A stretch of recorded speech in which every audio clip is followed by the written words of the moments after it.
PCC अध्यक्ष राग अलापना बंद करें। उनको मालूम होना चाहिए किस तरीके से उनके ही कार्यकर्ता, उनके ही पदाधिकारी लगातार, चाहे नारायणपुर क्षेत्र हो, चाहे बीजापुर क्षेत्र हो, चाहे सुकमा क्षेत्र हो, दंतेवाड़ा हो, चाहे पखांजूर क्षेत्र हो, किस तरीके से जनप्रतिनिधियों को धमकी दे रहे हैं। और तो और नारायणपुर की घटना में जो विक्रम बैस की मौत हुई है और उसके जो दोषी हैं वो कांग्रेस के कार्यकर्ता रह चुके हैं, एनएसयूआई के अध्यक्ष रह चुके हैं।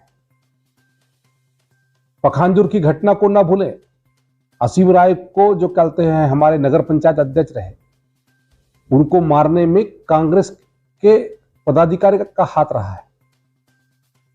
ये तो भारतीय जनता पार्टी की सरकार है जो लगातार इस पर जांच पड़ताल करके ऐसे जो दोषी लोग हैं उनको तत्काल जेल का रास्ता दिखा रही है। कानून से कोई बच नहीं सकता।